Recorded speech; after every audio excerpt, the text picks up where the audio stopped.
Hello बच्चा party. इस video को आप YouTube पे देख रहे हैं DT अमेंडमेंट्स के नाम से। CA CMA students as well as inter final सभी के लिए कॉमन अमेंडमेंट्स हैं, ये ध्यान रखिएगा। अमेंडमेंट्स रेसिडेंशियल स्टेटस या फिर टैक्सेशन ऑफ NR के सेक्शन 6 क्लॉज 1A में नहीं है, जो कि लास्ट ईयर नया आया। राइट, आप फाइनेंस एक्ट 2021 की अमेंडमेंट्स जानना चाहते हैं, आपका एग्जाम 2022 में है, यही तो। सर ध्यान रखिएगा, अमेंडमेंट्स यहां कुछ भी नहीं है। सेक्शन 6 क्लॉज 1A मैं आपको पढ़ाता हूं इंटर लेवल पे रेसिडेंशियल स्टेटस चैप्टर में, और फाइनल लेवल पे मैं पढ़ाता हूं वॉल्यूम 4 के अंदर टैक्सेशन ऑफ नॉन रेसिडेंट्स में। राइट, इसमें एक वर्ड यूज था लाइबल टू पे टैक्स। ये जो लाइबल टू पे टैक्स या कहो लाइबल टू टैक्स वर्ड ना डिफाइन नहीं था हमारे इनकम टैक्स एक्ट में, तो इसका इंटरप्रिटेशंस डिफरेंट तरीके से लोग निकाल रहे थे। कोई बोल रहा था लाइबल टू टैक्स का मतलब है कि वहां पे कर रहा हो टैक्स। राइट, कोई बोल रहा था कि नहीं, लाइबल टू पे टैक्स का मतलब वो नहीं है कि उसको एक्चुअली में उस कंट्री में टैक्स पे करना ही पड़े। अगर वो लाइबल था बट एग्जम्पशन के कारण टैक्स नहीं पे किया, तब भी हम उसे मानेंगे कि वो उस कंट्री में टैक्स पे कर रहा है, एंड हेंस डिम्ड रेसिडेंट का कॉन्सेप्ट अप्लाई नहीं होगा। सर हम अभी अमेंडमेंट को डिस्कस कर रहे हैं, अभी कोई इरादा नहीं है कि मैं आपको यह सिखाऊं कि डिम्ड रेसिडेंट का कॉन्सेप्ट क्या है। वो अलग से हम लोग क्लास के अंदर सीखते हैं। ऑलरेडी ये 2020 फाइनेंस एक्ट 2020 की अमेंडमेंट है, सेक्शन 6 क्लॉज A। जिन बच्चों का एग्जाम 2021 में था वो ऑलरेडी इसको अच्छे से पढ़े हुए हैं। इससे रिलेटेड मेरी वीडियो भी है अपडेट की हुई यूट्यूब पे।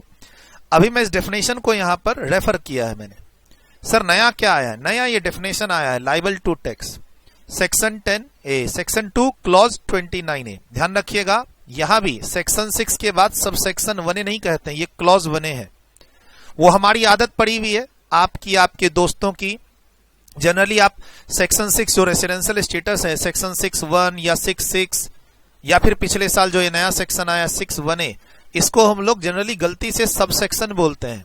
सेक्शन 6 सब सेक्शन 1 या सब सेक्शन 6 या सब सेक्शन 1A नहीं है, ये क्लॉज 1 है, क्लॉज 6 है, और ये नया क्लॉज 1A है जो पिछले साल आया। इंडिविजुअल का रेसिडेंशियल स्टेटस से रिलेटेड है कि अगर इंडिविजुअल रेसिडेंट नहीं बन पाता है, अगर इंडिविजुअल रेसिडेंट नहीं बन पाता है तो वो नॉन रेसिडेंट, ऐसा नहीं है। अगर वो इंडिविजुअल इंडियन सिटीजन है, रेसिडेंट नहीं बन पाता है, तो वो क्या बन सकता है? Deemed resident. उसके कुछ कंडीशंस हैं कि हम आपको डिम्ड रेसिडेंट कब कहेंगे। तो उसमें एक वर्ड है यहां पे, he is not liable to pay tax in other country. तभी हम उसको इंडिया में क्या बना सकते हैं? Deemed resident. और उसकी कुछ इनकम भी इंडिया में होनी चाहिए और उसकी सिटीजनशिप भी इंडिया की होनी चाहिए। तो ये वर्ड पहले डिफाइन नहीं था। फाइनेंस एक्ट 2021 के थ्रू इस डेफिनेशन को इंसर्ट किया गया है, जो इफेक्टिव कब से है? असेसमेंट ईयर 21-22 से। जनरली फाइनेंस एक्ट 2021 की जो अमेंडमेंट्स होती हैं उसको इफेक्ट कब से होना चाहिए? असेसमेंट ईयर 22-23 2022-23 से। बट ये एक साल पीछे से इफेक्टिव किया गया है, और काफी सारे अमेंडमेंट्स। देखो आपके एग्जाम के लिए, आपका एग्जाम 2022 में है, चाहे आप CA स्टूडेंट हो या CMA स्टूडेंट्स, इंटर हो या फाइनल। आपका एग्जाम जो 2022 में है, मई, नवंबर, जून, दिसंबर, उसके लिए फाइनेंस एक्ट 2021 एप्लीकेबल है, और आपका असेसमेंट ईयर क्या है? 2022-23। बट ये अमेंडमेंट इफेक्टिव कहां से की गई है? लास्ट ईयर, असेसमेंट ईयर 21-22 से। अमेंडमेंट्स बहुत छोटी सी एक डेफिनेशन इंसर्ट किया गया है टू अवॉइड द कंफ्यूजन। लोग इस वर्ड का डिफरेंट इंटरप्रिटेशन कर रहे थे। Again I am saying, just to avoid the confusion, ये डेफिनेशन इंसर्ट किया गया है, जो आपके एग्जाम के लिए जो 2 मार्क्स तक की इंपॉर्टेंस रखता है। कितनी इंपॉर्टेंस रखता है? 2 मार्क्स तक की। सर जो आप क्लास में सीखते हैं, determination of residential status of HUF, determination of residential status of company, determination of residential status of individual, वहां कोई भी अमेंडमेंट्स नहीं हुई है। मैं थोड़ा सा आपको बता दूं, सेक्शन 6 इसको जनरली हम लोग सब सेक्शन 1 बोलते हैं, लेकिन ये सब सेक्शन 1 नहीं, क्लॉज 1 है। सर इसके अंदर कोई अमेंडमेंट्स नहीं हुई है, सब वैसे का वैसा ही है, जैसा आप पढ़ते थे वैसा ही है। सेक्शन 6(1) में कोई चेंज नहीं है, सेक्शन 6(6) में कोई चेंज नहीं है, residential status of individual, HUF, company, कहीं कोई चेंज नहीं है। सिर्फ क्या हुआ है सर, इसके अंदर भी कोई अमेंडमेंट्स नहीं है, खाली इसमें एक वर्ड था लाइबल टू टैक्स, उसको डिफाइन किया गया है। क्या कहता है? Just to avoid the confusion कहा गया कि सर लाइबल टू टैक्स में वो लोग हैं जो टैक्स पे कर रहे हैं, और या फिर वो लोग भी कवर हैं जो टैक्स पे करना चाह रहे थे, करने के लिए लाइबल थे बट नहीं पे किए बिकॉज ऑफ एग्जम्पशन। मतलब मैं सिंगापुर कंट्री में इनकम अर्न की मैंने, लेकिन वहां टैक्स नहीं पे किया बिकॉज सिंगापुर गवर्नमेंट ने मेरी इनकम पर एग्जम्पशन दे रखा था। तो सर एग्जम्पशन के बाद मेरी टैक्स लाइबिलिटी भले नील हो गई हो, फिर भी मुझे क्या कहा जाएगा? I am a person liable to pay tax in that country. और जैसे ये कहा जाएगा, डिम्ड रेसिडेंट का कॉन्सेप्ट मेरे ऊपर अप्लाई नहीं होगा। सर डिम्ड रेसिडेंट का कॉन्सेप्ट एक इंडियन सिटीजन पे अप्लाई होगा कब? जब वो रेसिडेंट नहीं है। अब सर रेसिडेंट नहीं है तो हम सीधा क्या बनाते थे? Non resident. वो नहीं बनता। अब अगर आप इंडियन सिटीजन है, रेसिडेंट नहीं है, तो क्या बनते हैं? Deemed resident.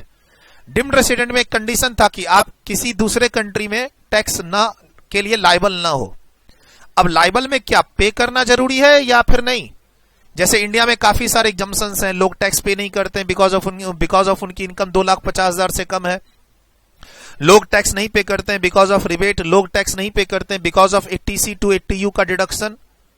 तो क्या वैसा ही चीज फॉरेन में भी देखेंगे? Answer is yes. ये डेफिनेशन है, लाइबल टू टैक्स को डिफाइन किया गया है सेक्शन 2 क्लॉज 29A से। एग्जाम के लिए 2 मार्क्स का वेटेज है। डेफिनेशन का ध्यान रखिएगा, चूंकि ये नया है, हो सकता है डायरेक्ट डेफिनेशन आपके एग्जाम में पूछ ले। Liable to tax in relation to a person, person यहां लिखा है, हालांकि डायरेक्ट अभी हमारे पास ऊपर जो पर्सन है वो कौन है? Indian citizen. ये सबके लिए, ये जो नियम है, ये जो डेफिनेशन है, ये सबके लिए है। हम इसे यूज कहां कर रहे हैं? यहां सेक्शन 6 क्लॉज 1A के अंदर। सर ये पूरे एक्ट में कहीं भी यूज हो सकता है, कंपनी के लिए भी, फर्म के लिए भी, इंडिविजुअल के लिए भी, किसी के लिए भी यूज हो सकता है, क्योंकि वर्ड है person. Liable to tax in relation to a person and with reference to a country means that there is an income tax liability. मैं क्लास में हमेशा कहता हूं बजट 2021 आपको नहीं पढ़ना, आपको पढ़ना है फाइनेंस एक्ट 2021। मालूम है क्या फर्क है? अगर आप बजट 2021 पढ़ेंगे तो उसमें था सिर्फ वर्ड टैक्स लाइबिलिटी। आपको मैंने बहुत बार, मेरी एक यूट्यूब पे लेक्चर भी है, how to read finance act 2021। Description में मैं उसका लिंक भी दे दूंगा, और उसका मैं लास्ट में आप जाएंगे तो उसका लिंक आपको मिल जाएगा इस वीडियो के आखिरी में। ठीक है सर, बजट 2021 आपको नहीं पढ़ना है, आपको फाइनेंस एक्ट 2021 पढ़ना है। जो बजट प्रपोज हुआ था ये सेक्शन, उसके अंदर यहां इनकम वर्ड नहीं था, ये इनकम वर्ड नहीं था। लेकिन जब फाइनली वो फाइनेंस एक्ट बना तो यहां इनकम वर्ड डाल दिया गया कि भाई हम टैक्स लाइबिलिटी में इनकम टैक्स लाइबिलिटी की बात कर रहे थे, कोई दूसरे टैक्स लाइबिलिटी की नहीं, कस्टम जीएसटी की नहीं, है ना, फॉरेन कंट्री के अकॉर्डिंगली।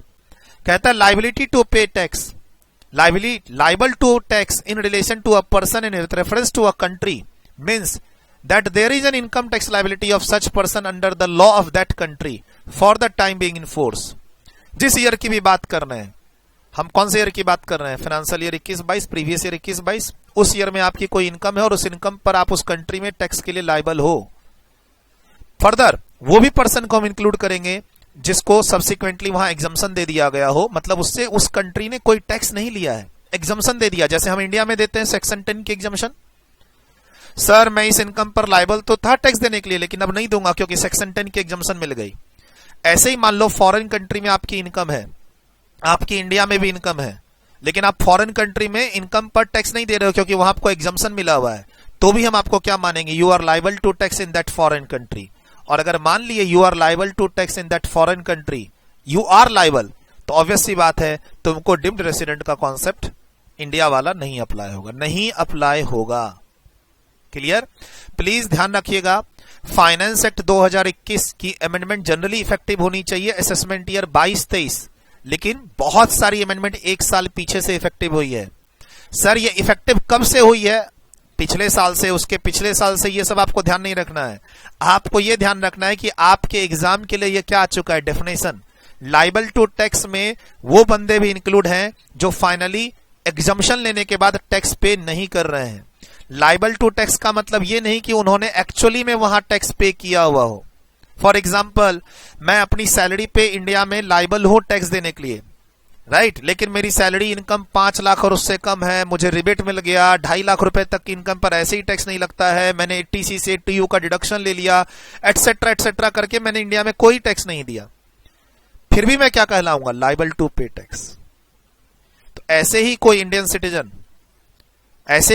सिटीजन अगर बाहर की कंट्री में लाइबल है टैक्स देने के लिए, तो फिर डिम्ड रेसिडेंट का कॉन्सेप्ट उसके ऊपर अप्लाई नहीं होगा।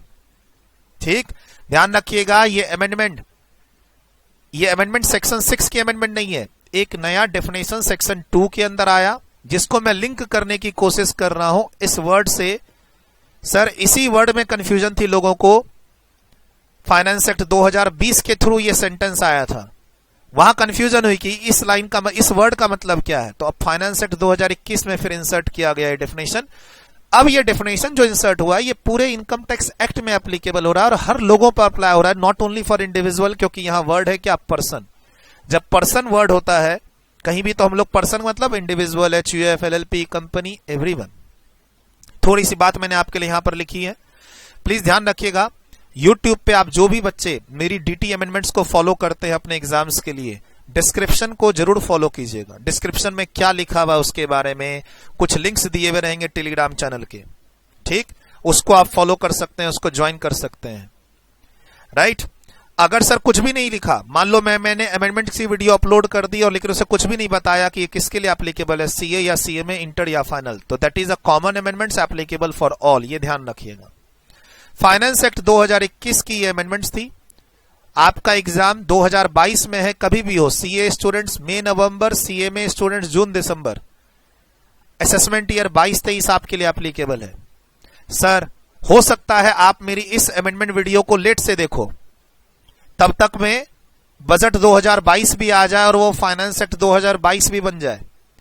फॉर एग्जाम्पल ये बजट कब आएगा, 1 फरवरी 2022 को। ये एक्ट कब बनेगा, अराउंड मार्च में, मार्च 2022 में कभी भी एक्ट बन जाएगा। लेकिन अब तुम मेरे YouTube चैनल पे ये एक्सपेक्ट करोगे कि मैं तुम्हें बजट 2022 पढ़ाऊंगा, फाइनेंस एक्ट 2022 पढ़ाऊंगा, तो वो तो मैं बाद में पढ़ाऊंगा उन बच्चों के लिए जिनका एग्जाम 2023 में है। बहुत सारे बच्चों को ये पता नहीं रहता है, कमेंट पास कर देते हैं, सर आप फाइनेंस एक्ट 2021 क्यों डिस्कस कर रहे हो, अब तो फाइनेंस एक्ट 2022 आ गया और बजट आ गया। तो भाई साहब, जिन बच्चों का एग्जाम 2022 में है उनके लिए फाइनेंस एक्ट 2021 ही रेलिवेंट है, असेसमेंट ईयर 22-23, राइट। अगर आप मेरे इंटरमीडिएट के स्टूडेंट से तो नई बुक आ चुकी है 19th एडिशन, फाइनल लेवल के स्टूडेंट से तो नई बुक आ चुकी है 12th एडिशन अमेंडेड, ठीक। सर क्या बताना चाह रहा था मैं यहाँ पे, अभी जो आपको डिस्कस किया मैंने उसको यहां समराइज कर रखा है। सेक्शन 2 क्लॉज 29A डिफाइन कर रहा है किसको, लाइबल टू टैक्स को। 2 मार्क्स के लिए एग्जाम में डेफिनेशन लिखने के लिए भी आ सकता है। ये जो कॉन्सेप्ट है ये किसके लिए यूजफुल है, residential status chapter, intermediate students, और उसी चैप्टर का नाम चेंज हो जाता है taxation of non resident final वाले बच्चों के लिए, वॉल्यूम 4। ये इंटर वालों के लिए वॉल्यूम 1 में आ जाता है और फाइनल वाले बच्चों के लिए वॉल्यूम 4 में आ जाता है। सर क्या डिस्कस कर रहे हो, सेक्शन 6 क्लॉज 1A की अमेंडमेंट्स, नहीं, section 6 clause 1A, sub section 1A नहीं, रॉन्ग है ये। क्लॉज 1A के अंदर एक वर्ड था लाइबल टू पे टैक्स। तो क्या एक्चुअल टैक्स पे करना जरूरी है उस कंट्री में, नहीं। अगर उस कंट्री में तुम लाइबल थे बट तुमको एग्जम्पशन मिल गया तब भी माना जाएगा तुम उस कंट्री में लाइबल थे, एनहेंस डिम्ड रेसिडेंट का कॉन्सेप्ट अप्लाई नहीं होगा। सर जनरली हम लोग रेसिडेंशियल स्टेटस चैप्टर में इंडिविजुअल के लिए क्या पढ़ते हैं, section 6(1) clause 1, section 6(1A) clause 1A, section 6 subsection 6, नहीं क्लॉज 6 है ये। क्लॉज 1 में क्या बनते हैं, रेसिडेंट, ना बने तो फिर क्लॉज 1A में आते हैं, क्या बनते हैं, डिम्ड रेसिडेंट। अगर आप रेसिडेंट या डिम्ड रेसिडेंट बन गए तो फिर क्लॉज 6 हमें क्या बनाता है, ROR या RNOR, क्लास में आप लोग पढ़ते हो। ये तो अमेंडमेंट लेक्चर है, मैं पूरा चीज तो बता नहीं रहा।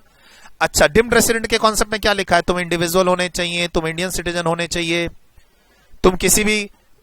तुम मतलब इंडिया में रेसिडेंट ना हो एज पर सेक्शन 6 क्लॉज 1, तुम दूसरी कंट्री में लायबल ना हो टैक्स पे करने के लिए, और तुम्हारी इंडिया में जो इनकम है एक्सक्लूडिंग फॉरेन सोर्स वो 15 लाख से अधिक हो। अगर ये सारे कंडीशन सेटिस्फाई हो गए तब तुम क्या बनोगे, डिम्ड रेसिडेंट। और जो लोग डिम्ड रेसिडेंट बनते हैं सेक्शन 6 क्लॉज 1A से, वो बाय डिफॉल्ट क्या बनते हैं, बाय डिफॉल्ट क्या बनते हैं, RNOR बनते हैं सेक्शन 6 क्लॉज 6 से। प्लीज ध्यान रखिएगा, हो सकता है आपके फ्रेंड्स इसको सब सेक्शन 6 बोलते हैं, 6(1) को सब सेक्शन 1 बोलते हैं, 6(1A) को सब सेक्शन 1A बोलते हैं, ऐसा नहीं है। सेक्शन 6 के बाद जो ब्रैकेट में नंबर चल रहे हैं वो क्लॉज है, क्लॉज 1, क्लॉज 1A, क्लॉज 6। इसीलिए मैं बार बार ये बोल रहा हूं, गलती मत कीजिएगा एग्जाम में। सर जैसे इंडिया में आप टैक्स नहीं देते हैं because of many reason, basic exemption limit, rebate, section 10, 10A, 80cc, TU, ठीक है।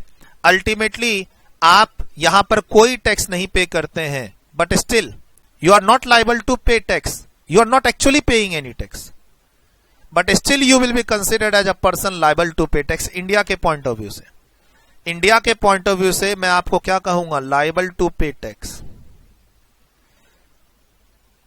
सर इन सब रीजन से you are not actually paying the tax, not actually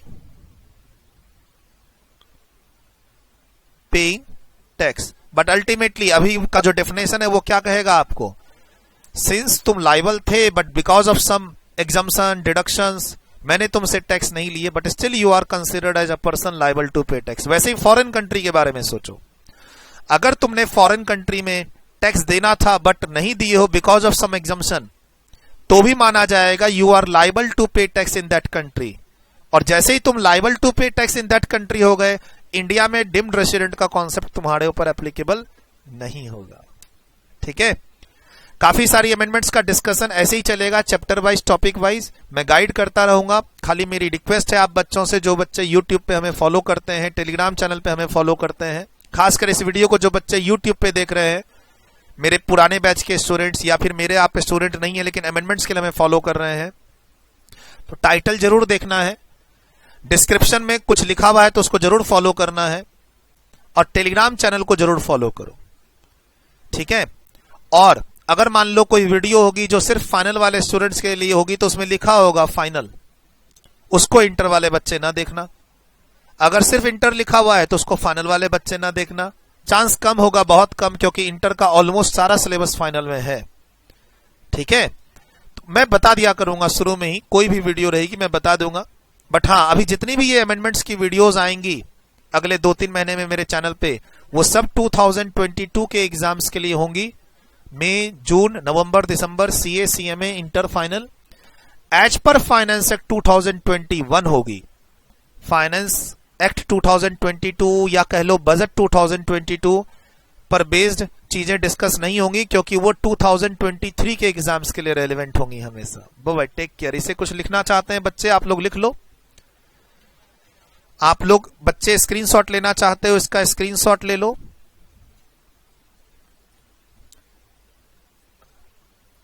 आप बच्चे इसका स्क्रीनशॉट लेना चाहते हो, ये ले लो। सेक्शन 2 क्लॉज 29A में एक नया डिफिनेशन आया है लाइबल टू टैक्स, जो डायरेक्टली यहां से कनेक्टेड है, डायरेक्टली सेक्शन 6(1)A से कनेक्टेड है ये वर्ड, ठीक, डन।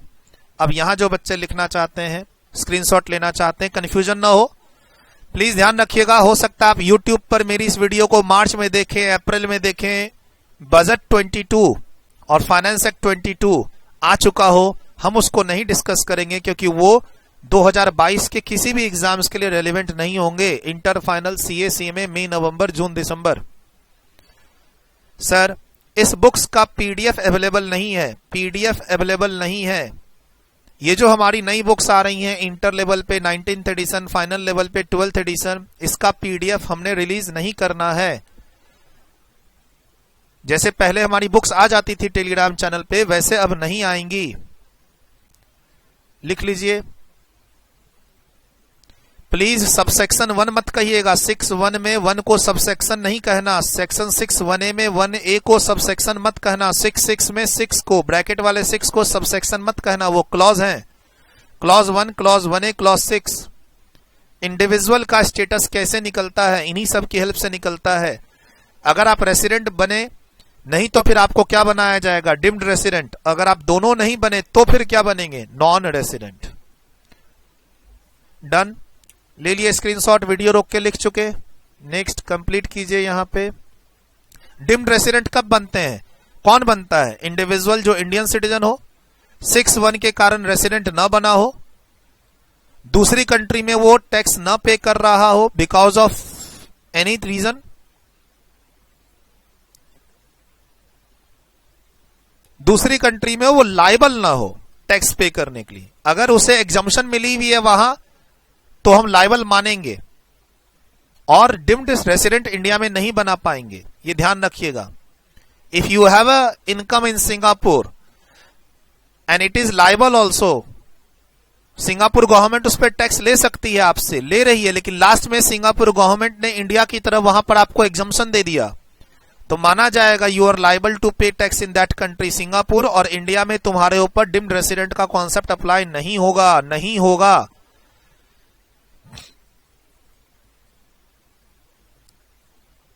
और इंडिया में तुम्हारी इनकम 15 लाख से अधिक हो तो तुम क्या बन जाते हो, डिम्ड रेसिडेंट। और जो भी डिम्ड रेसिडेंट बनता है उसको हम लोग इंडिया में क्या बोलते हैं, RNOR, सेक्शन 66 में ऐसा लिखा है। डन, गो बाय, टेक केयर।